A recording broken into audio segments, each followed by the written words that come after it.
नमस्कार,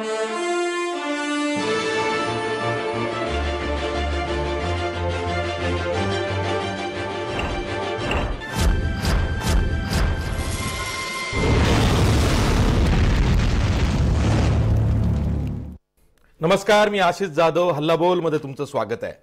महाजनादेश 2019 आज 16वी लोकसभा जी सध्याची लोकसभा आहे ती संस्थगित होते आहे आणि त्यानंतर ज्या निवडणुका होणार आहेत तेव्हा 17वी लोकसभा असणार आहे. 16व्या लोकसभेचं वैशिष्ट्य हे होतं की भाजपच्या बहुमताचं सरकार या 16व्या लोकसभेत आलं होतं. पण आता पुढचं जे सरकार आहे ते बहुमताचं असेल की त्रिशंकू असेल यावरती बरंच काय अवलंबून आहे. म्हणूनच आपण ज्या राजकीय बातम्या आहेत, लोकसभा निवडणुकीच्या निमित्तानं ज्या बातम्या आहेत त्यांचा आढावा घेतो. त्यातल्या 3 प्रमुख बातम्या निवडतो. त्याचबरोबर कोणातरी एका लोकसभा मतदारसंघाचा आढावा आपण हल्लाबोलमध्ये घेत आहोत. आज औरंगाबाद लोकसभा मतदारसंघाचा आढावा आपण या कार्यक्रमाच्या उत्तरार्धात घेणार आहोत. पण आधी बघूया पहिल्या 3 बातम्या. पहिली बातमी आहे ती राफेलवरच्या कॅग अहवालाची. आज हा राफेलवरचा कॅग अहवाल राज्यसभेत मांडण्यात आला. त्यामध्ये सरकारचीच बाजू उचलून धरण्यात आली, कारण काँग्रेसनं आधीच आरोप केला होता की राफेलवरचा जो कॅग अहवाल आहे तो सरकारनं मॅनेज केलेला आहे, म्हणून चौकीदार कॅग अहवाल असं काँग्रेसनं या अहवालाला संबोधलं होतं. आज जो अहवाल प्रसिद्ध झाला त्यामध्ये 2.86% राफेलच्या किमती एनडीएच्या करारात कमी झाल्या असं म्हटलेलं आहे. तसंच या कराराचं समर्थन सुद्धा केलेलं आहे. दुसरी बातमी आहे ती अर्थातच जसं मी आधी म्हणालो की 16वी लोकसभा जी आज संस्थगित होते आहे. सध्या पंतप्रधान नरेंद्र मोदींचं लोकसभेत निरोपाचं भाषण चाललेलं आहे. एकूणच आपण 16व्या लोकसभेला आज निरोप देत आहोत. या 16व्या लोकसभेचं वैशिष्ट्य हे की यामध्ये 166 आमदार हे हरले होते मागच्या लोकसभेत आणि त्यामुळे 316 खासदार हे केवळ पुन्हा निवडून आले होते 543 पैकी. आणि या लोकसभेमध्ये बहुमताचं सरकार आपल्याला दिसलं. पण पुढची लोकसभा कशी असेल याकडे सर्वांचं लक्ष आहे. तिसरी बातमी राज्याच्या निवडणुकांच्या दृष्टीनं खूप महत्त्वाची आहे. ती म्हणजे सेना भाजप युती होत असेल, काँग्रेस राष्ट्रवादीची आघाडी होत असेल तर काँग्रेस राष्ट्रवादी आघाडीबरोबर राजू शेट्टी यांचा स्वाभिमानी शेतकरी संघटना किंवा पक्ष आणि डॉक्टर प्रकाश आंबेडकर यांची बहुजन वंचित आघाडी अर्थात त्यांचा पक्षही त्यामध्ये आहे, भारिप बहुजन महासंघ यांची आघाडी. ही आघाडी खरंच होणार आहे का? पण ज्या पद्धतीनं राजू शेट्टी आणि प्रकाश आंबेडकर यांचे प्रस्ताव काँग्रेसकडे आलेले आहेत त्यावरून अजून तरी ही आघाडी होईल अशी कुठलीच चिन्ह दिसत नाहीये. आणि म्हणून ही बातमी खूप महत्त्वाची आहे. या 3 प्रमुख बातम्यांव्यतिरिक्त आपण आज या कार्यक्रमाच्या उत्तरार्धामध्ये लोकसभा मतदारसंघाचा आढावा घेणार आहोत ग्राउंड झिरोमध्ये आणि त्यानंतर आपण चर्चा करणार आहोत. पहिल्यांदा वळूया पहिल्या बातमीकडे.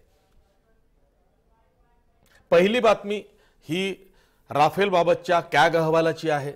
राफेलचा कॅग अहवाल आज राज्यसभेत मांडण्यात आला. हा अहवाल कार्यक्रमापत्रिकामध्ये सांगितल्याप्रमाणे मांडण्यात आला आणि या अहवाल मांडल्यानंतर बराच गदारोळ झाला, म्हणून दिवसभरासाठी राज्यसभेचं कामकाज हे तहकूब करण्यात आलं आहे. आपल्याला माहिती आहे की हे जे अर्थसंकल्पीय अधिवेशन आहे संसदेचं ते आज संपतंय आणि आता राज्यसभा ही तहकूब झालेली आहे. पुढच्या वेळेस जेव्हा अधिवेशन नव्या सरकारच्या काळात येईल तेव्हा राज्यसभा ही पुन्हा सुरू होणार आहे. 16वी लोकसभा जी आहे ती त्या लोकसभेमध्ये पंतप्रधान नरेंद्र मोदींचं निरोपाचं भाषण सुरू आहे. या 16व्या लोकसभेचं वैशिष्ट्य जसं मी आधी म्हणालो की 316 खासदार हे मागच्या 15व्या लोकसभेत जे होते ते पुन्हा निवडून आले. 166 खासदार हे नव्यानं निवडून आले. त्यातले 55 एकट्या उत्तर प्रदेशमधले हे भाजपचे होते. बहुमताचं सरकार या 16व्या लोकसभेतून मोदी सरकार हे सत्तेवरती आलं होतं. पण आता जेव्हा 17व्या लोकसभेला आपण निवडणुकीच्या माध्यमातून सामोरं जातो आहोत तेव्हा हेच चित्र 17व्या लोकसभेत दिसेल असं नाही आहे. आणि म्हणूनच सर्वांचं लक्ष लागलेलं आहे की 16व्या लोकसभेतून बहुमताचं मोदी सरकार आलं 17व्या लोकसभेतून बहुमताचं सरकार येईल की कडबोळं सरकार म्हणजे त्रिशंकू अवस्थेतलं सरकार येईल, याकडे सर्वांचं लक्ष लागलेलं आहे. निवडणुकीच्या तोंडावरती आज लोकसभेचा शेवटचा दिवस आहे आणि म्हणूनच आज 16व्या लोकसभेला निरोप दिला चाललेला आहे. या लोकसभेत अनेक महत्त्वाची विधेयकं मंजूर झाली. त्यामध्ये सगळ्यात महत्त्वाचं विधेयक जे मंजूर झालं की एक देश एक करार, जीएसटी विधेयक मंजूर झालं. दोन महत्त्वाची विधेयकं आज राज्यसभेत मंजूर होऊ शकली नाहीत. ती म्हणजे एक तर ट्रिपल तलाक विधेयक जे 16व्या लोकसभेनं मंजूर केलं होतं, दोनदा मंजूर केलं, पण आज पुन्हा ते रद्द झालेलं आहे. राज्यसभेत ते मांडले गेलं नाही, राज्यसभा त्याआधीच तहकूब झाली. तसंच ते दुसरं महत्त्वाचं विधेयक आहे जे मोदी सरकारने मांडलं होतं लोकसभेत, जे लोकसभेत मंजूर झालं होतं, ते म्हणजे सिटिझनशिप बिल, ज्याला आपण मराठीत नागरिकत्व दुरुस्ती विधेयक म्हणतो. ते विधेयक लोकसभेत तर मंजूर झालं होतं, पण आज राज्यसभेत मांडलं गेलं नाही. तेही लॅप्स म्हणजे रद्द झालेलं आहे. 16व्या लोकसभेविषयी बोलतो आहोत. 16वी लोकसभा आज संपते. अनेक जे सत्ताधारी खासदार आहेत त्यांच्यामध्ये शांतता दिसली, कारण अनेकांना भीती असते की पुन्हा आपण निवडून येणार किंवा नाही. पण त्याच वेळी विरोधक मात्र आक्रमक आहेत. 16 लोकसभेला विरोधी पक्ष नेता मिळाला नाही, कारण मोदी सरकारने असं म्हटलं की जेवढी संख्या काँग्रेसकडे असायला हवी होती, काँग्रेसकडे केवळ 44 खासदार होते, म्हणून काँग्रेसला विरोधी पक्ष नेतेपद मोदी सरकारने नाकारलं. म्हणून 16वी लोकसभा ही विरोधी पक्ष नेत्याशिवाय होती. आता 17व्या लोकसभेमध्ये विरोधी पक्ष नेता येईल का हेही बघायचं आहे. बहुमताचं सरकार आणणारी तितकीशी सक्षम अशी 17वी लोकसभा ही असेल का, की जसे अंदाज वर्तवल्या जात आहेत की 17वी लोकसभा ही त्रिशंकू असेल, त्याकडे सुद्धा सर्वांचं लक्ष लागलं आहे. तिसरी बातमी, जसं मी आधी म्हणालो की राज्यांच्या राजकारणासाठी खूप महत्त्वाची आहे, ती म्हणजे एकीकडं भारिप बहुजन महासंघ प्रणित बहुजन वंचित आघाडी आणि दुसरीकडं खासदार राजू शेट्टी यांचा जो स्वाभिमानी शेतकरी पक्ष आहे तो पक्ष. या दोन्ही पक्षांचे प्रस्ताव हे काँग्रेस राष्ट्रवादी आघाडीकडे आलेले आहेत, पण ते प्रस्ताव अवाजवी आहेत असं काँग्रेस राष्ट्रवादीला वाटतंय. कारण राजू शेट्टी यांनी किमान 3 जागा तरी आपल्याला द्या, म्हणजे हातकणंगले असेल ती त्यांचीच आहे, तिथूनच राजू शेट्टी हे सध्या 16व्या लोकसभेत खासदार आहेत.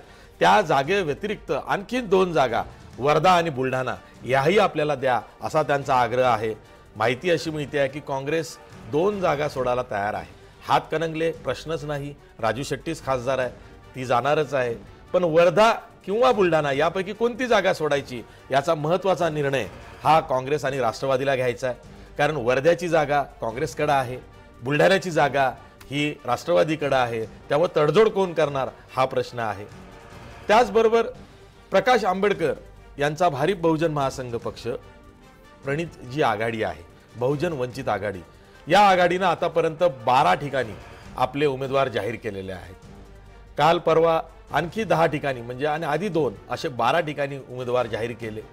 दबाव आणण्याचं कारण असं आहे की राष्ट्रीय स्वयंसेवक संघाला घटनेच्या चौकटीत घ्या, कायद्याच्या चौकटीत आणा, अशी एक मुख्य मागणी प्रकाश आंबेडकरांनी काँग्रेस समोर ठेवलेली आहे. आणि त्याबाबत लेखी जाहीर आश्वासन काँग्रेसचे अध्यक्ष राहुल गांधी यांनी द्यावं असा सुद्धा त्यांचा आग्रह आहे.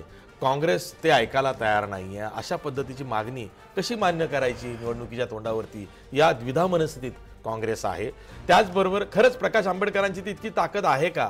काँग्रेसनं प्रकाश आंबेडकरांना एका जागेचा प्रस्ताव दिलेला आहे, ती म्हणजे अकोल्याची जागा.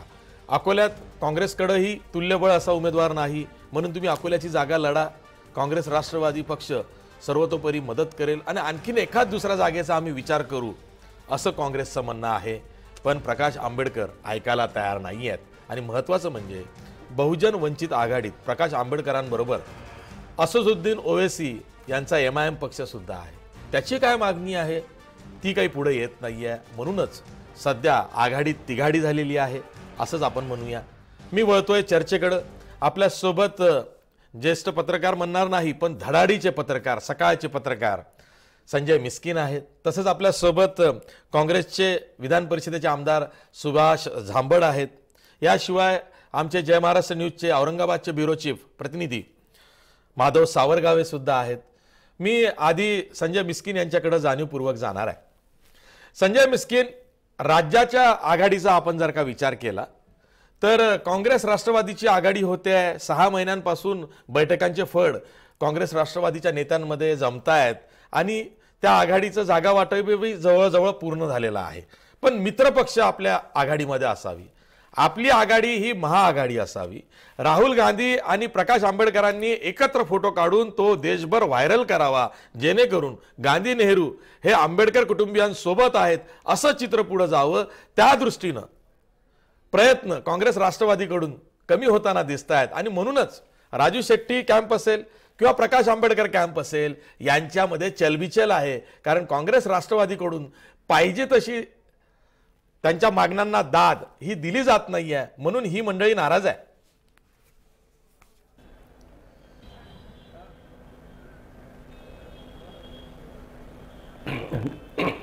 निश्चितच अशी जे आपण जे म्हटलं आहे की आघाडीमध्ये थोडी बिघाडीच्या दिशेने वाटचाल चाललेली दिसते. काँग्रेस आणि राष्ट्रवादी आघाडी ही गेल्या निवडणुकीत अचानक मोडली होती आणि इथलं सरकार राष्ट्रवादीनं पाडलं होतं. पृथ्वीराज चव्हाणांचं सरकार महाराष्ट्रातलं त्यांनी पाडलं आणि राष्ट्रपती राजवट राज्यात लागू झाली. त्यानंतर मात्र जे काही ज्या पद्धतीनं निवडणुका झाल्या असतील, सगळे स्वबळावर जरी लढले असले तरी काँग्रेस आणि राष्ट्रवादी हे नैसर्गिकच पार्टनर असल्यामुळं ते दोघं एकत्र आले आणि दोन्ही पक्षातील नेत्यांमध्ये सबुरीचा संवाद असतो. अत्यंत मनोमूल्यनाच्या दृष्टीने ते गोष्टी करतात. आणि राहुल गांधींचं नेतृत्व हे आता शरद पवारांनी मान्य केलेलं आहे. त्यामुळे राहुल गांधी आणि शरद पवार यांच्यामध्ये जो काही जनरेशन गॅप होता किंवा राजकीय पॉलिटिकल गॅप होता, जो विचारांचा संवादांचा गॅप होता, तो गेल्या 5 वर्षामध्ये बऱ्याच प्रमाणात जवळ आलेला दिसतो आणि दोघांमधला सुसंवाद अत्यंत उत्तम पद्धतीने सुरू आहे. मुळात प्रश्न असा आहे की ज्या घटक पक्ष सोबत घ्यायचे आहेत त्या घटक पक्षामध्ये कधी नव्हे ते ओवेसी आणि आंबेडकर यांनी एकत्र येऊन मोठ्या प्रमाणात एक राज्यभरात एक माहोल तयार केलेला आहे आणि त्याच्या पाठीमागं प्रचाराची एवढी मोठी यंत्रणा त्यांनी सुरू केलेली आहे की दररोज 2-3 दिवसांनी त्यांच्या मोठमोठ्या सभा त्या ठिकाणी होत आहेत.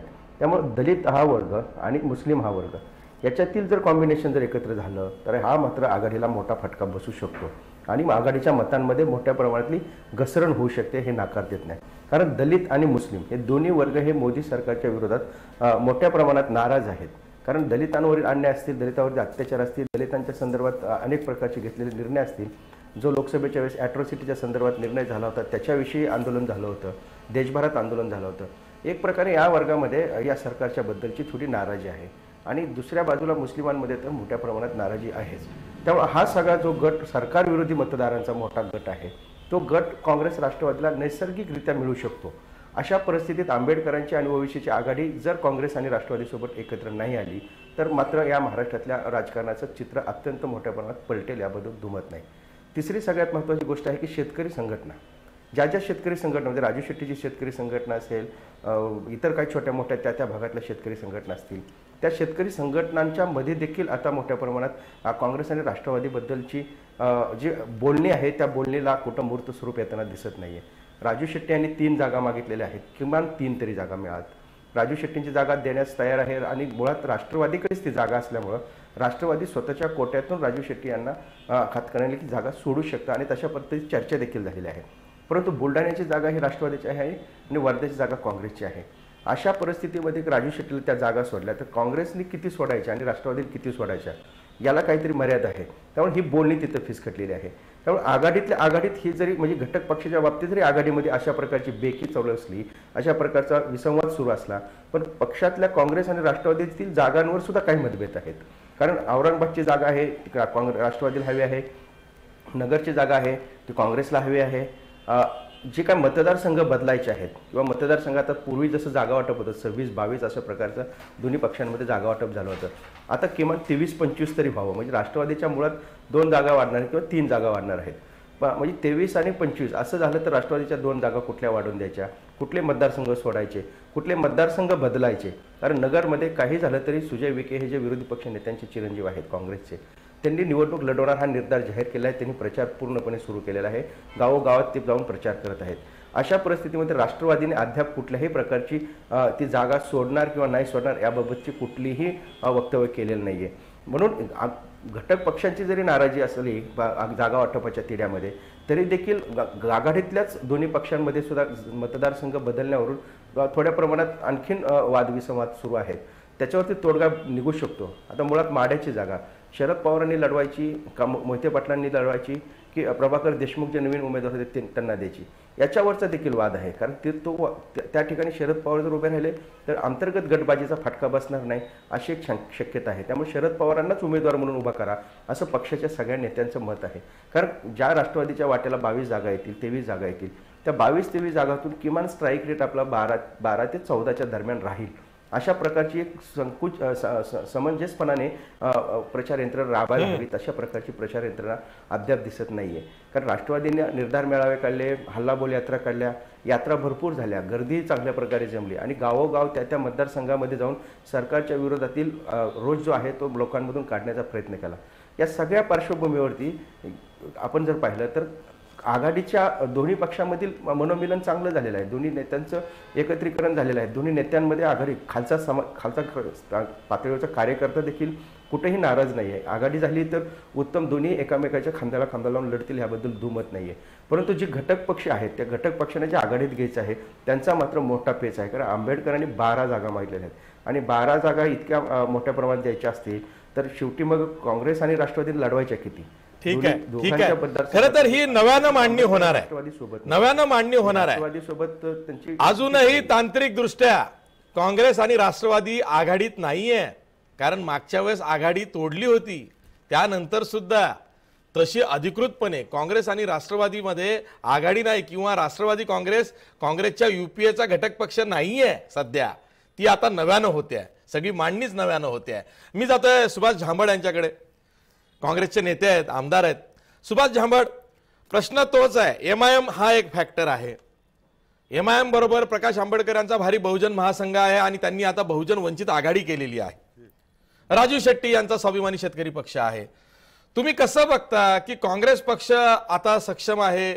तुम्ही असंही म्हणाल की मोदी लाट ओसरलेली आहे, आम्ही स्वबळावर सुद्धा ही निवडणूक लढू शकतो, राष्ट्रवादी आमच्या बरोबर आहे. पण जसं आता संजय मिस्किन म्हणाले की हे जे दोन घटक पक्ष आहेत यांना सोबत घेतलं, मराठवाडाचा विचार करता जर का प्रकाश आंबेडकर, असदुद्दीन ओवैसी यांचा MIM काँग्रेस आघाडीत आले तर त्याचा तुम्हाला फायदा होणार नाही?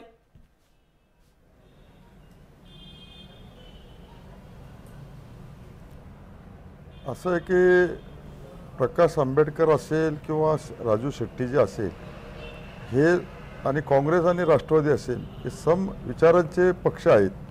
हे शेवट यांचं टार्गेट एकच आहे की भाजप यावेळेस नरेंद्र मोदी फॅक्टर हा संपायला पाहिजेत आणि सरकार जायला पाहिजेत. आता यांचे मतदार जे आहेत मग ते MIMचे असो की प्रकाशजी आंबेडकरांचे असो, राजू शेट्टींचे असो, हे मतदार हे नाही जरी म्हटलं तरी काँग्रेस आणि राष्ट्रवादीच्या विचाराचे मतदार आहे. आणि ह्या मतदारात डिव्हिजन व्हायला नाही पाहिजेत ही भूमिका काँग्रेसनी घेतली, ही भूमिका राष्ट्रवादींनी घेतली. म्हणून वेळोवेळी प्रकाशजी आंबेडकरकडं 4-5 मिटिंग झाल्यात. माननीय अशोकरावजी चव्हाण भेटले, आता माझ्या माहितीप्रमाणे 2 दिवसापूर्वी राहुलजीची त्यांची भेट झालेली आहे.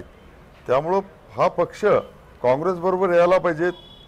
प्रकाशजी आंबेडकर असो की राजू शेट्टीजी असो, हा जर एकत्रित आला तर नक्कीच ह्या सेना भाजपची जी युती असेल किंवा नसेल पण यांना संपवण्याचं काम हे सारे मिळून एकत्रित करू शकतात. यात कुठेही तिळमात्र शंका नाही. काळ्या दगडावरची रेष ही. परंतु सर हे पक्ष जर वेगळे लढले तर नक्कीच याचे परिणाम थोडेफार प्रमाणात का होत नाही हे काँग्रेसला भोगावं लागतील, राष्ट्रवादीला भोगावं लागतील. शेवट मताचं समविचार मताचं जे डिव्हिजन आहे ते डिव्हिजन झाल्याशिवाय राहणार नाहीत. तो पर्सेंटेज भले किती आहेत हा प्रश्न आणि हा दुय्यम प्रश्न आहेत, परंतु ह्या विचारचे मतं बाजूला जातात हा अत्यंत महत्त्वाचा प्रश्न आहे. ठीक आहे. आपल्यासोबत माधव सावरगावे सुद्धा आहेत, आमचे औरंगाबादचे ब्युरो चीफ आहेत. माधव सावरगावे, युती होणार की नाही? तर तुम्ही स्वतः 6 महिन्यापासून सांगताय युती होणार. कार्यकर्त्यांना विचारलं तर कार्यकर्ते म्हणतायत युती ही दोन्ही पक्षांची गरज आहे, त्याशिवाय मराठवाड्यात तरी वेगवेगळं जाता येणार नाही. कारण जो मतदार आहे, जो वोट बेस आहे तो युती म्हणूनच लोक बघतात. पण तरी सुद्धा शिवसेनेच्या नेत्यांचं असंही म्हणणं आहे की मराठवाडामधला जो शिवसेनेचा वोटर आहे तो शिवसेनेचा वोटर आहे, तो आम्ही एकटं गेलं तरी आम्हाला तो निर्णायक मतानं निवडून देऊ शकतो. युतीकडे कसं बघतोयस?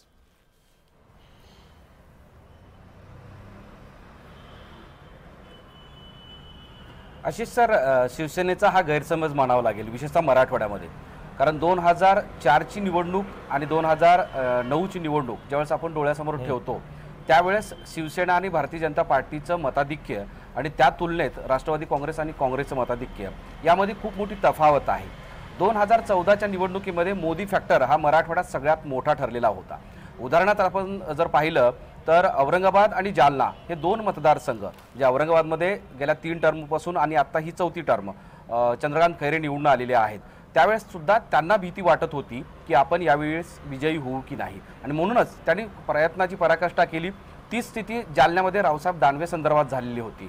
2009च्या निवडणुकीमध्ये औरंगाबादच्या लोकसभा निवडणुकीमध्ये चंद्रकांत खैरेंना 25,000 त्यांना विजय मिळालेला होता। उत्तमसिंह पवारासारखा एक माणूस जो स्वतःच्या पायावर उभा होता त्याला जवळपास त्यांना खूप मोठी मतदानांची संख्या त्यांच्याकडे होती आणि म्हणूनच इथं कुठेतरी शिवसेनेचा बालेकिल्ला जो मांडला जायचा तो हळूहळू कमी होत गेलेला आहे। आता संपूर्ण मराठवाड्याचा जर विचार केला तर औरंगाबाद, जालना, बीड, त्याचबरोबर लातूर आणि उस्मानाबाद आणि त्याचबरोबर परभणी या 6 मतदारसंघामध्ये शिवसेनेला असं वाटतं की आमची बऱ्यापैकी ताकद आहे। विशेषतः औरंगाबाद, जालना आणि लातूर, उस्मानाबाद या ठिकाणी आहे आणि परभणीमध्ये सुद्धा आहे। अशा पद्धतीने जरी म्हणलं तरी मतांचं विभाजन हे वेगवेगळ्या पद्धतीनं होत गेलेलं आहे। राहिला महत्त्वाचा प्रश्न असा आहे की जर युती जर झाली नाही तर या दोघांनाही फटका मोठ्या प्रमाणात बसणार आहे आणि मग त्यामुळेच दोन्ही पक्षाचे स्थानिक लेवलवरचे नेते असं सांगतायत की युती व्हायला पाहिजे। जरी इथे एकमेकांवर आरोप प्रत्यारोप करत असतील, स्थानिक प्रश्नावर एकमेकावर बोलत असले तरी ते एकत्र यावेत अशी सगळ्यांची इच्छा आहे। म्हणूनच आता ही निवडणूक चुरशीची याच्यासाठी ठरणार आहे कारण दोघेही एकत्र येणार जवळपास निश्चित झालेला आहे आणि तशाच पद्धतीनं इथे चर्चा सुरू आहेत। आणि दुसरीकडे राष्ट्रवादी काँग्रेस आणि काँग्रेस एकत्र आल्यानंतर राहिला प्रश्न तो म्हणजे वंचित बहुजन आघाडीचा। वंचित बहुजन आघाडीची भूमिका यावेळेस सगळ्यात महत्त्वाची असणार आहे आणि ती जी कुणाकडे जाईल किंवा ती स्वतंत्र राहील त्याच्यावर मोठं गणित या निवडणुकीचं असणार आहे। जर वंचित आघाडी ही भाजप शिवसेनेच्या किंवा काँग्रेस राष्ट्रवादीच्या सोबत नाही गेली तर ते स्वतंत्र जर लढले तर त्याचा सगळ्यात जास्त फायदा हा भारतीय जनता पार्टी आणि शिवसेनेला होणार आहे आणि सगळ्यात मोठा फटका हा राष्ट्रवादी काँग्रेसला होणार आहे हे जवळपास निश्चित आहे। अशी माधव सावरगाव, मला एक प्रश्न आणखीन विचारायचा आहे की आपण भारिप बहुजन महासंघाविषयी बोलतो आहोत पण एमआयएमचं काय? एमआयएमला लोकसभा निवडणूक लढवायची नाहीये? एमआयएम कडे उमेदवारच नाहीये महाराष्ट्रात लोकसभेसाठी?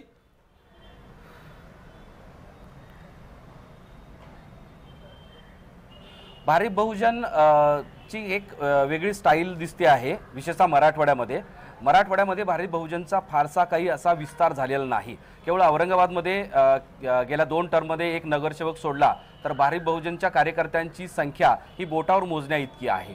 ती स्थिती मराठवाड्यातल्या 8 जिल्ह्यामध्ये आहे। पण ताकद वाढली ती एमआयएमची आणि ती एमआयएमची ताकद ही नांदेडच्या मागच्या महानगरपालिकेच्या निवडणुकीमध्ये दिसून आली, जिल्हा परिषद नगरपालिकामध्ये दिसून आली। त्यानंतर त्यांचा शिरकाव जो होता सगळ्यात मोठा तो औरंगाबाद शहरामध्ये सगळ्यात जास्त नगरसेवक जे विरोधी पक्षामध्ये आहेत, जे तुलनेनं भारतीय जनता पार्टी आणि शिवसेनेच्या बरोबरीने नगरसेवक आहेत तितके नगरसेवक ते निवडून आणलेले आहेत। त्यांची संख्या जवळपास 23 झालेली आहे। ही औरंगाबाद त्याचबरोबर बीडमध्ये सुद्धा नगरपालिकेमध्ये जवळपास 4 संख्या ही एमआयएमची आहे। हे सगळं जर गणित पाहता भारिपची ताकद जरी नसली तरी भारिपची ताकद ही एमआयएमला जर जोडली गेली तर एमआयएमचा सगळ्यात मोठा पाठिंबा हा भारिपला मिळू शकतो आणि भारिपची जी दलित आणि ओबीसी जी मतांची आकडेवारी केली जाते तर एखादा दलित ओबीसी उमेदवार जर भारिप बहुजन महासंघाच्या वतीनं किंवा बहुजन वंचित आघाडीच्या वतीनं उभा केला तर तो चांगला फॅक्टर ठरू शकतो, तो विजयी होऊ शकतो। किंबहुना ज्या भारतीय जनता पार्टी असेल, शिवसेना असेल किंवा राष्ट्रवादी काँग्रेस असेल या दोन्ही पक्षाच्या मतामधलं विभाजन करण्यासाठी तो सगळ्यात मोठा फॅक्टर ठरेल असं वाटतंय। जरी वंचित बहुजन आघाडीची विशेषतः प्रकाश आंबेडकरांची ताकद फारशी नसली तरी त्यांना सगळ्यात मोठा जो दोर आहे, जी काडी आहे, जी आधार आहे तो एमआयएमचा आहे आणि त्याच एमआयएमच्या काडीच्या आधारावर सध्या वंचित आघाडी मोठ्या प्रमाणात तरलेली इथं दिसते आहे। आणि म्हणूनच औरंगाबादमध्ये सगळ्यात मोठी सभा वंचित आघाडीची झाल्यानंतर 3-4 दिवसापूर्वी जालन्यामध्ये झाली, ती स्थिती लातूरमध्ये झाली। अशा पद्धतीने वेगवेगळ्या ठिकाणी वंचित आघाडीच्या सभा होत आहेत आणि त्या सभेचा जर आकडा जर बघितला, सभेची संख्या जर बघितली, तिथे येणारे लोक जर बघितले तर बहुतांशी ते मुस्लिम लोक आहेत आणि इतर जो दलित असेल किंवा ओबीसी असेल त्यांचा प्रतिसाद जो फारसा काही दिसत नाही। विशेषतः औरंगाबादमध्ये ज्यावेळेस आपण दलित ओबीसी या मतांच्या टक्केवारीचा विचार करतो त्यावेळेस असं दिसतं की वेगवेगळे जे दलित संघटना आहेत, वेगवेगळे पक्ष आहेत, मग कोणी रामदास आठवलेच्या गटात आहे, कोणी वेगवेगळ्या दुसऱ्या गटामध्ये काम करतोय, कोणी पॅन्थरच्या गटामध्ये काम करतोय, त्यामुळे ते विभागलेले आहेत आणि ते विभागलेले लोक एक जवळ करण्याचा एक प्रयत्न या निमित्तानं प्रकाश आंबेडकर यांच्यापासून सुरू आहे. ठीक आहे, प्रत्येक जण संधी शोधतोय स्वतःला रिवाईव्ह करण्याची, आपल्याकडे ओढायचं, स्वतःला पुनरुज्जीवित करायचं, आपला पक्षाचा बेस वाढवण्यासाठी. बरोबर आहे, बरोबर आहे. सुभाष झांबड, मला एक प्रश्न आवर्जून पडतोय, हे माझं स्वतःचं निरीक्षण आहे, ते कदाचित चुकीचंही असेल. असदुद्दीन ओवैसी यांची जी प्रतिमा 5 वर्षापूर्वी होती की ते जातीयवादी धर्मांध नेते आहेत, ती जी प्रतिमा आहे ती बरीचशी पुसण्यात असदुद्दीन ओवैसी हे यशस्वी झाले असं आपण म्हणू शकतो. कारण आता त्यांच्याकडे एक सेक्युलर नेते म्हणून बघणारे सुद्धा पत्रकार आहेत, म्हणजे संजय मिस्किनी त्यातले असले तर नवल वाटू नये, की असदुद्दीन ओवैसी यांनी जी जी भूमिका मध्यंतरी खास करून ही 2 वर्षांपासून राष्ट्रीय स्तरावरती घेतलेली आहे, ती भूमिका त्यांची सेक्युलरवादी म्हणजे धर्मनिरपेक्षवादी भूमिका दिसलेली आहे. त्यामुळे सुद्धा जो मुस्लिम वोटर आहे, ज्याची गोष्ट आता बोलताना हे सांगत होते माधव सावरगावे, की जो मुस्लिम वोटर्सचा आकडा आहे सभांना येणारा तो जास्त आहे. म्हणजे जी काँग्रेसची एकेकाळी मक्तेदारी होती की अल्पसंख्याकांची मतं, मुसलमानांची मतं ही आपल्याच झोळीत आहेत, असं जे काँग्रेसला वाटत होतं, मराठवाड्यात त्याला MIM ने छेद दिलाय.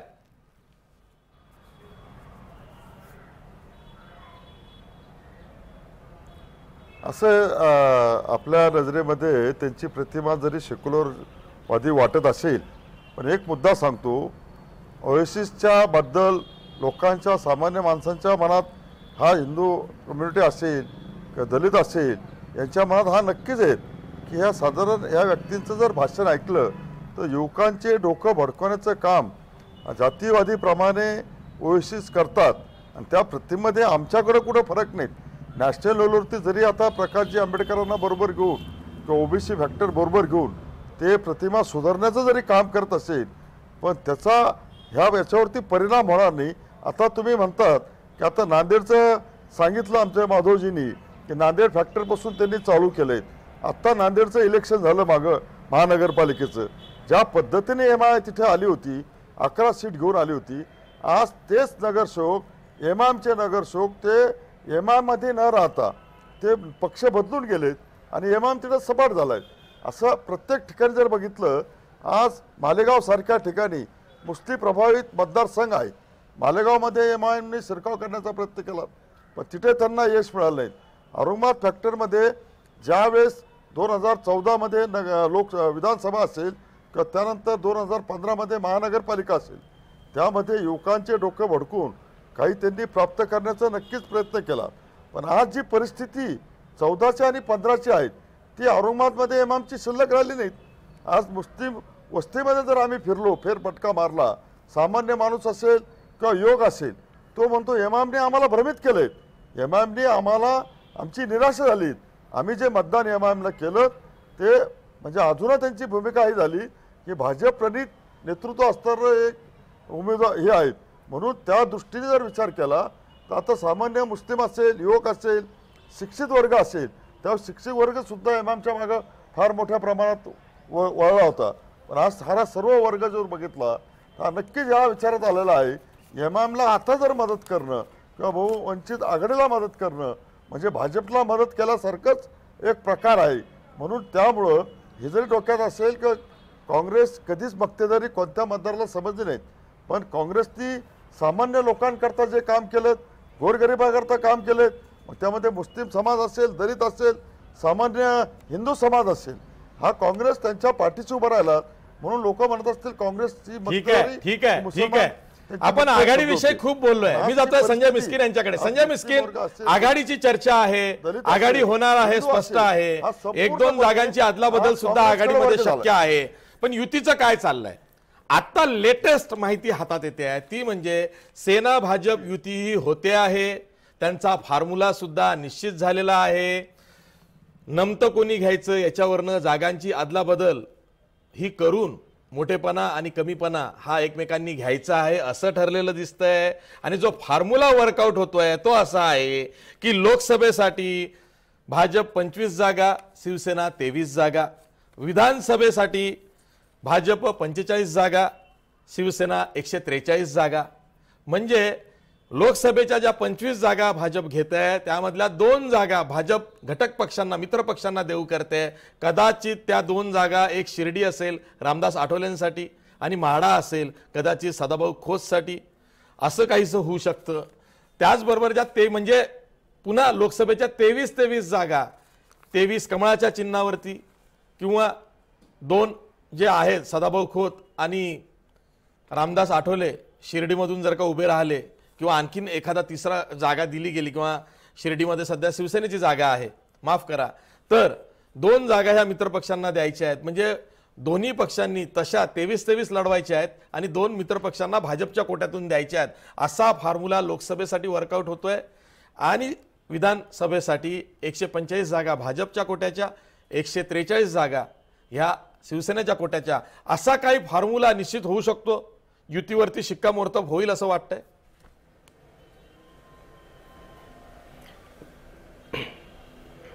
आशिषजी, मुळात युती ही ज्या फॉर्म्युल्याचे जे आकडे बाहेर येत आहेत हे आकडे मला तरी मान्य वाटत नाही किंवा मी त्याच्याशी दुजोरा देऊ शकत नाही आहे. त्याचं कारण सांगतो की ज्या पद्धतीनं शिवसेनेने भारतीय जनता पक्षावरती सातत्याने टीका केलेली आहे, सातत्याने प्रहार केलेला आहे, ज्या पद्धतीनं मोदींच्याबद्दल, अमित शहांच्याबद्दल शिवसेनेची भूमिका राहिलेली आहे, मग ती त्यांच्या वर्तमानपत्रातून असू द्या, त्यांच्या स्टेजवरून असू द्या किंवा त्यांच्या इतर भाषणातून, त्यांच्या नेत्यांच्या शब्दातून असू द्या, हे एका बाजूला जर युतीची बोलणी होत असताना जर हे चालू असेल तर याचा सगळ्यात मोठा फटका हा शिवसेनेला बसणार आहे.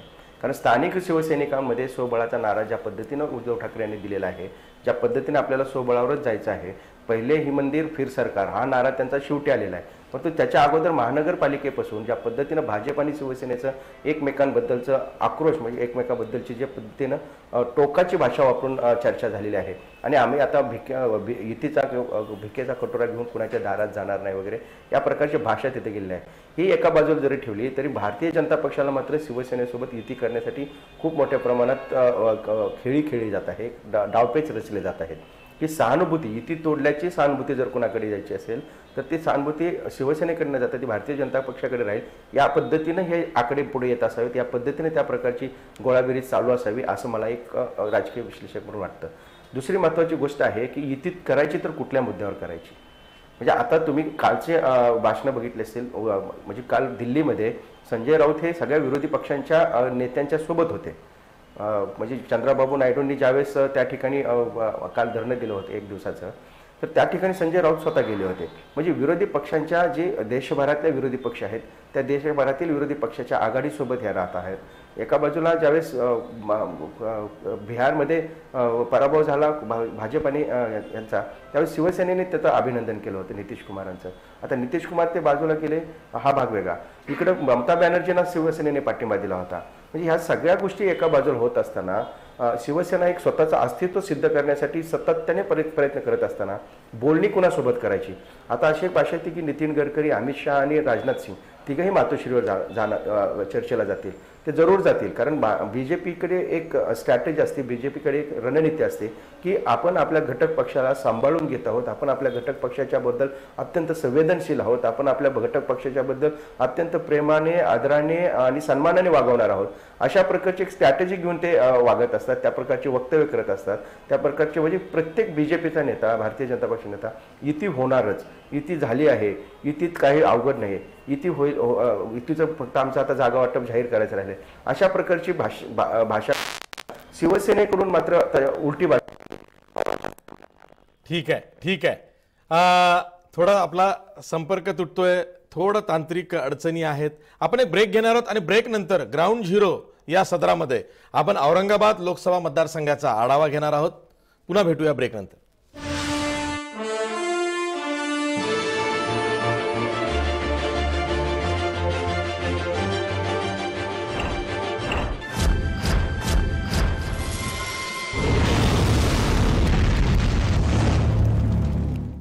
ब्रेक नंतर पुन्हा तुमचं स्वागत. ग्राउंड झिरो या सदरामध्ये आपण बघणार आहोत औरंगाबाद लोकसभा मतदारसंघाचा आढावा. इथं 4 टर्मपासून चंद्रकांत खैरे हे खासदार आहेत. 5व्यांदा पुन्हा ते लोकसभेवर निवडून जातात का, की खरंच काँग्रेस राष्ट्रवादी आघाडी करून चुरशीची अशी ही लढत दिली जाते? काटेकी टक्कर बघायला मिळेल की पुन्हा सहज चंद्रकांत खैरे हे लोकसभेवरती निवडून जातील? चंद्रकांत खैरे हे एक असं देशातलं उदाहरण आहे की त्यांच्या समाजाची 500 मतंसुद्धा त्यांच्या मतदारसंघात नाही, तरीसुद्धा जातीय समीकरणांवर मात करत चंद्रकांत खैरे हे आजवर सलग 4 वेळा औरंगाबादमधून निवडून आलेले आहेत. हा त्यांचा करिश्मा आहे आणि तो काही अंशी मान्य करावा लागेल. साहजिकच त्याला शिवसेनेची पुण्याईसुद्धा कारणीभूत आहे. शिवसेनेचं चांगलं संघटन हे औरंगाबादमध्ये आहे. अगदी बाळासाहेब ठाकरेंनी तिथं खास मशागत त्या मतदारसंघाची स्वतःच्या नेतृत्वात केली होती. त्याचाही फायदा चंद्रकांत खैरेंना होतोय. पण यंदाची लढत मात्र ही चुरशीची असेल. जातीय समीकरणं हे पुन्हा हावी होतील अशी चर्चा आहे.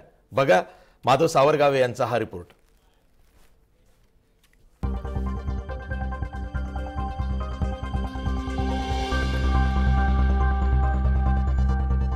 औरंगाबाद म्हणजे शिवसेनेचा बालेकिल्ला.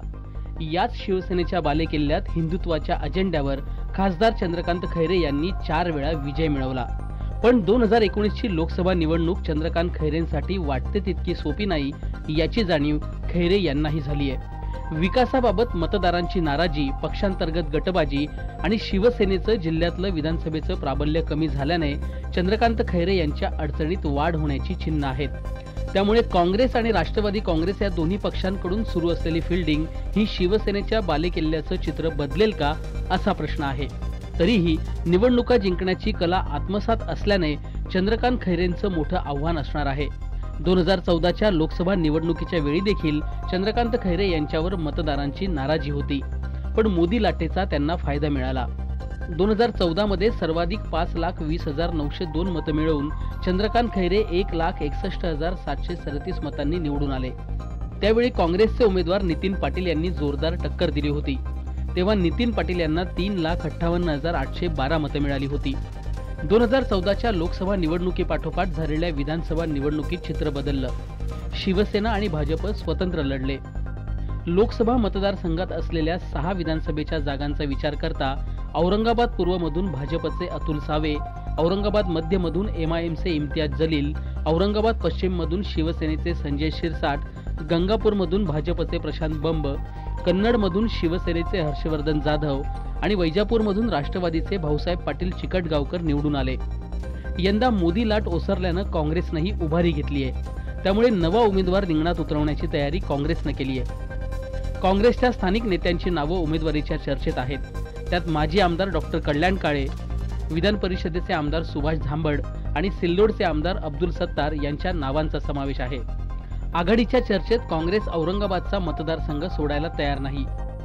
तरीही मराठा क्रांती मोर्चाचं कारण पुढे करून राष्ट्रवादीचे आमदार सतीश चव्हाण यांच्या उमेदवारीची तयारी पक्षाकडून होते. सतत 4 वेळा निवडून आल्यानंतर शिवसेनेचे खासदार चंद्रकांत खैरे यांना अँटी इन्कम्बन्सीचा फटका बसेल अशी चर्चा आहे.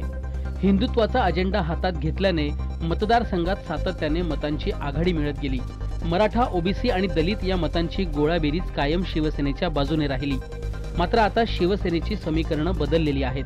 कन्नडचे आमदार हर्षवर्धन जाधव यांनी शिवसेना सोडून स्वतः नवा पक्ष काढलाय, तर भाजपचे माजी महापौर आणि मराठवाडा विकास मंडळाचे अध्यक्ष डॉक्टर भागवत कराड यांनी उघडपणे चंद्रकांत खैरे यांना आव्हान दिलंय. त्यामुळे बदललेल्या परिस्थितीत यंदाची निवडणूक चुरशीची असेल. कॅमेरामन महेश वाघसह माधव सावरगावे, जय महाराष्ट्र, औरंगाबाद. औरंगाबादकरांचं म्हणजे औरंगाबाद लोकसभा मतदारसंघातल्या मतदारांचं काय म्हणणं आहे हे सुद्धा जाणून घेतलंय आमचे प्रतिनिधी माधव सावरगावे यांनी. औरंगाबाद लोकसभा मतदारसंघातील मतदारांशी आपण बोलणार आहोत. या मतदारसंघातलं सध्याचं अस्तित्व काय? आमचं औरंगाबाद शहर तसं बघितलं तर जागतिक ऐतिहासिक वारसा लाभलेलं शहर आहे आणि या शहराला आज पूर्ण देशात पहिले खड्ड्यांचं शहर आणि कचऱ्याचं शहर असं म्हणून प्रसिद्धी मिळाली. हे आमच्या औरंगाबादकरांसाठी अत्यंत दुःखाची गोष्ट आहे. आम्हाला ज्या नागरिकांच्या अगदी छोट्या छोट्या समस्या आहेत त्यासुद्धा इथे पूर्ण होत नाही.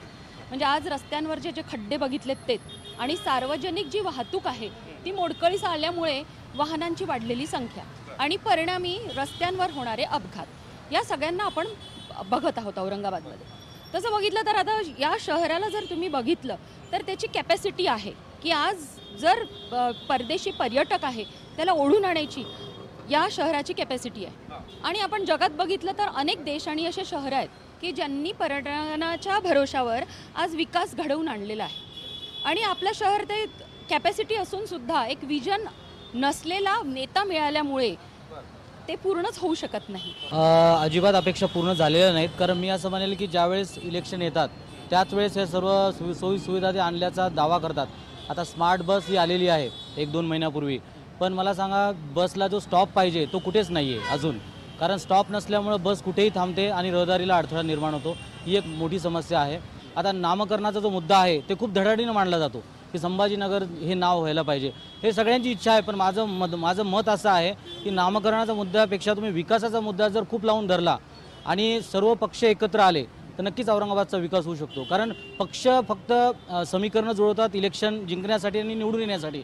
ते न पाहता विकासाच्या मुद्द्यावर जर सगळे एकत्र आले तर आपलं औरंगाबाद शहर हे खूप चांगलं होईल. मुळात तिथला पाण्याचा प्रश्न आजही संपलेला नाही आणि पाण्याचा प्रश्न संपला नसल्यामुळे औद्योगिक क्षेत्रामध्ये जी गुंतवणूक व्हायला पाहिजे ती गुंतवणूक त्या प्रमाणात कमी आहे आणि म्हणून बेरोजगारीच्या समस्या मोठ्या प्रमाणात उद्भवत आहेत. आणि त्यानंतर पुढे जाऊन विचार केला तर औरंगाबाद इज इक्वल टू कचराबाद अशा प्रकारचं एक समीकरण पूर्ण महाराष्ट्रामध्ये निर्माण झालंय. आणि हे समीकरण खरं तर पुसून काढायची गरज आहे, परंतु तसं होताना काही दिसत नाहीये. इलेक्शन जवळ आलं म्हणून तुम्ही प्रलोभन दाखवता हे चुकीचं आहे. आणि मला तर असं वाटतं औरंगाबादमधून विकास पळून गेलाय.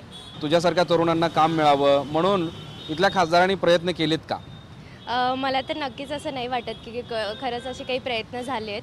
कारण की प्रत्येक छोटी गोष्ट आता आम्हाला लोन जे छोटे लघु उद्योग असतात त्यांना पुढे जाऊन लोन व्यवस्था असे बरेच असे इतके यूथ आमच्या एवढे जे तरुण आहेत ते बरेच तरुण आहेत की जे पैशाअभावी त्यांना पुढे त्यांचं बिझनेस किंवा काही सेटल नाही करता येते. तर त्यांच्यासाठी एक स्पेशल काही त्यांनी काहीच केलेलं असं वाटत नाही. असे कित्येक तरी आयडियाज इनोव्हेशन असलेले क्रिएटिव्हिटी असलेले लोक आपण इथे बघतो, पण त्यांच्यासाठी जे लोन प्रक्रिया म्हणावं किंवा मग कमीचं गव्हर्नमेंटचे एवढे सारे स्कीम्स वगैरे असतात, पण खरंच आम्हाला लाभ होता असं तर काही झालेलं नाही अजून. आता गेल्या 15 ते 20 वर्षापासून इथे शिवसेनेची सत्ता आहे. गावाकडचे बरंचसं मतदान हे शिवसेनेला पडतं, पण सर योग्य तर त्यांना प्रतिसाद तिथे भेटलेला नाही आहे. जे पक्ष जे त्यांनी निवडून दिलेले आहेत आतापर्यंत तर त्यांनी काही तिथे विकास केलेला नाही सर. औरंगाबाद लोकसभा मतदारसंघामधले शेतकरी कुठल्या अवस्थेत जगतात ते सांगा. मुळात आता सगळ्यात महत्त्वाचा प्रश्न 2014मध्ये आम्हाला जे आश्वासनं दिली गेली म्हणजे सगळ्यात महत्त्वाचं आश्वासन म्हणजे तुमचा 7/12 कोरा करू आणि स्वामीनाथन आयोगाची अंमलबजावणी करू.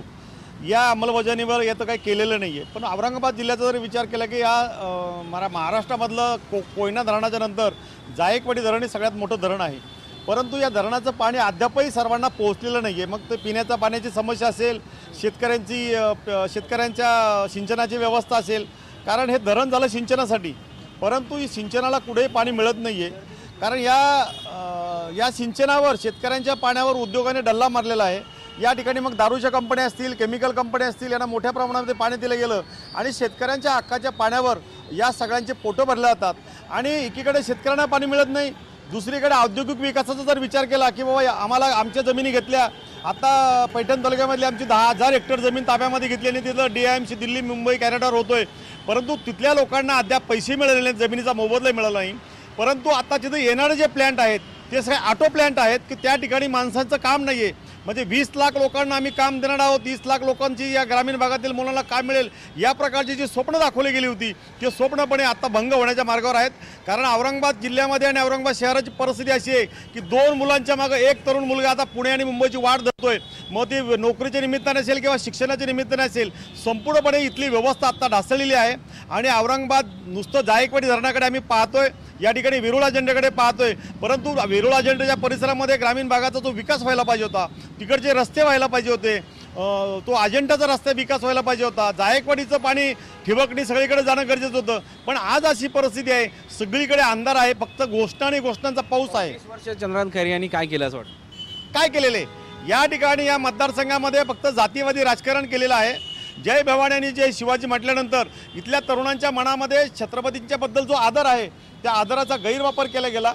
खैरे साहब ने पिछले 20 सालों में क्या यानी कि उन्होंने कुछ किया ही नहीं, यानी कि जहाँ भी धर्म की राजनीति, ये शहर बना है बहुत सारे मज़हब की खूबसूरत बातों को लेकर, मतलब कि सबकी सोच एक जगह जमा हुई जब जाके ये शहर बना है। उसके बीच में आप धर्म की राजनीति करेंगे, लोगों को डिवाइड करेंगे, लोगों को तोड़ेंगे, तो इसमें ये शहर टूट जाएगा। माझी अपेक्षा एवढी आहे की त्यांनी खोटी आश्वासनं कुठलीच देऊ नये, जे खरंच करता येतील अशाच गोष्टी कराव्यात। फक्त इलेक्शनच्या काळात जे आश्वासनं आम्हाला भेटतात ते 5ही वर्ष आश्वासनं सेम पाळावीत, एवढं माझं मत। माधव सावरगावे, जय महाराष्ट्र, औरंगाबाद।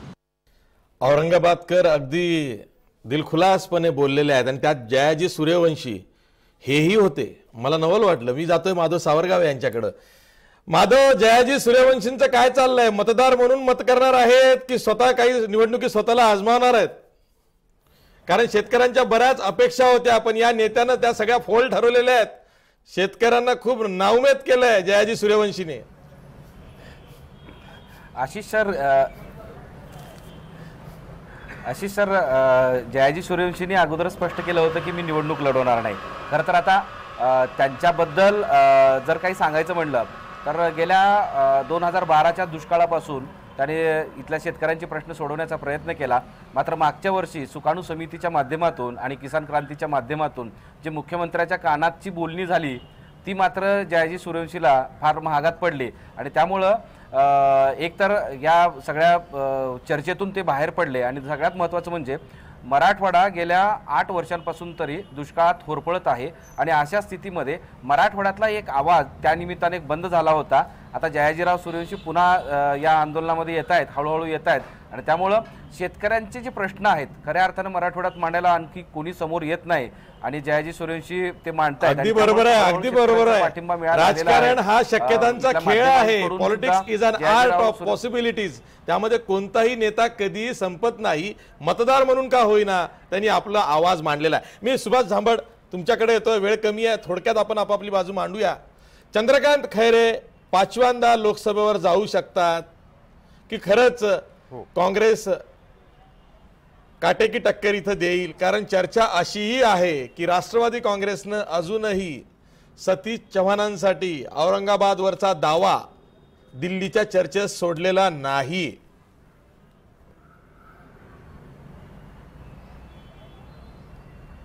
आशिषजी, मी एक तुम्हाला सांगतो, आता तुम्ही जनतेच्या जिवंत प्रतिक्रिया ऐकल्यात। तो ग्रामीण भागाचा असेल, शहरी असेल, युवक असेल, म्हणजे माननीय खासदार खैरे यांच्याबद्दल 20 वर्षामध्ये यांनी 1 रुपयाचा विकास, 1 रुपयाचा कुठला असा मोठा प्रोजेक्ट यांनी आणलात का, हा जनतेने प्रश्न त्यांना जर केला त्याचं उत्तर त्यांना देता येणार नाही। का यांनी शहराकरता काय, जिल्ह्याकरता, ग्रामीण भागात कुठेही काय केलेलं नाही।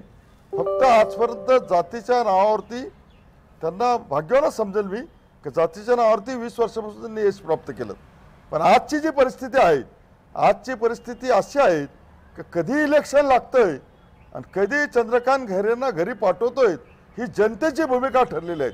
नेत्यांना काही करायची गरज राहिली नाही, जनताच ठरवणार आहे। ठीक आहे, ठीक आहे। आपल्यासोबत संजय मिस्किन सुद्धा आहेत। संजय मिस्किन, औरंगाबाद लोकसभा मतदारसंघाच्या उमेदवारीविषयी काँग्रेस आणि राष्ट्रवादीमध्ये काय चर्चा होत्या? राष्ट्रवादी दावा सोडेल का जो सतीश चव्हाणांसाठी राष्ट्रवादीने केला आहे काँग्रेसकडे?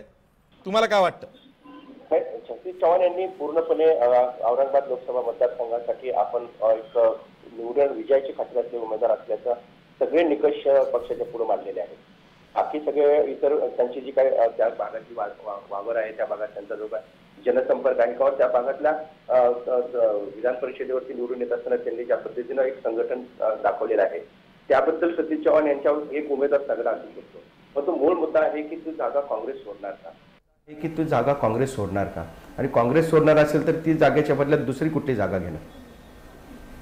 बरोबर आहे, दुसरी जागा कुठली देणार? त्यामुळे नगर आणि औरंगाबाद ह्या 2 जागांच्या बद्दल खूप मोठ्या प्रमाणात सध्या चर्चा सुरू आहे आणि ह्या दोन्ही चर्चांमधून जर ती जागा काँग्रेसला सुटली, काँग्रेसने जर ती जागा सोडली तर सतीश चव्हाण हेच उमेदवार असतील। पण तो काँग्रेसने जर नाही जागा सोडली तर काँग्रेसमध्ये मात्र तशा प्रकारची उमेदवारी कुणाला द्यायची? मग एखादा ठीक आहे, काँग्रेसमधनं उमेदवारी कोणाला द्यायची ही पण एक चर्चा आहे। सुभाष झांबड यांच्याकडे पुन्हा जातोय। सुभाष झांबड, काँग्रेसची जी उमेदवारी असू शकते ती एक तर कल्याण काळे आहेत विचारामध्ये, दुसरे आहेत तुमच्या अब्दुल सत्तार, तिसऱ्या आहेत तेही आमदारच आहेत, त्यांचं नाव मी खरं तर विसरलो आहे. अशाही नावाची एक चर्चा, तुमच्याच नावाची चर्चा आहे. सॉरी, मी तुम्हालाच कसं विसरेन. काय तुम्ही पण निवडणुकीच्या रिंगणात उतरू पाहताय. सुभाष झांबड अशी सर खऱ्या अर्थानं तेच उमेदवार असू शकतात, जवळपास निश्चित झाल्यासारखं दिसत आहे. कारण कल्याण काळे आणि अब्दुल सत्तार काँग्रेस हा राष्ट्रीय पक्ष आहे आणि गेल्या 5 वर्षापासून जिल्ह्यामध्ये बांधणी करण्याचं काम, ग्रासरूटपर्यंत काम करण्याचं काम, ग्रामीण भाग असेल, शहरी भाग असेल, सामान्य माणूस असेल, त्यांच्यापर्यंत पोहोचण्याचं काम मी आणि काँग्रेसने केलेलं आहे. त्यामुळं काँग्रेस हा राष्ट्रीय पक्ष आहे. शेवट काँग्रेस ज्यांना उमेदवारी देईल तो 100% निवडून येणार, त्यात कुठेही शंका नाहीत. परंतु आम्ही आमची इच्छा अपेक्षित नक्कीच काँग्रेसकडे करणार. काँग्रेस पक्ष हा खूप वेगळा पक्ष आहे. काँग्रेस पक्षाचा डीएनए हा इतका वेगळा आहे की उमेदवारी जर का काँग्रेस पक्षानं देऊ केली तर ती जागा कोणती असू दे, ग्रामपंचायतीची असू दे, जिल्हा परिषदेची असू दे, विधानसभेची असू दे, विधान परिषदेची असू दे की लोकसभेची असू दे, जागा उमेदवारी मागायची. देईल नाही देईल हायकमांड ठरवेल, पण आपण मात्र जागा मागायची हे काँग्रेस कार्यकर्त्यांना व्यवस्थित ठाऊक असतं. काँग्रेस हा न्याय देणारा पक्ष आहे, त्यामुळे मला पूर्ण खात्री आहे की मला न्याय मिळेल. बरं, ठीक आहे. या पॉझिटिव्ह नोटवरती आपण थांबूया. पण मी पुन्हा जसं आधी म्हणालो की 4 वेळचे खासदार आहेत चंद्रकांत खैरे, शिवसेनेची मोठी संघटना त्यांनी औरंगाबादमध्ये बांधली आहे.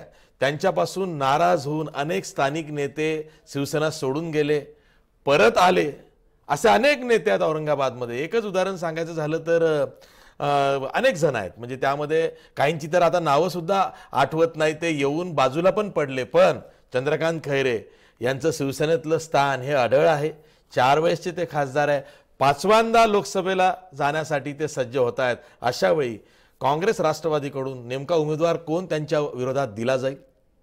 दिला गेल्यावरती ही काटेकी टक्कर असेल की पुन्हा केकवॉक हा चंद्रकांत खैरेसाठी असेल हेही पाहावं लागेल. आणि त्यात पुन्हा युती होते नाही होते ही एक किंचितशी अशी शंका ही मनात राहतेच, जोवर अधिकृतपणे सेना भाजप युतीवरती शिक्कामोर्तब होत नाही तोवर.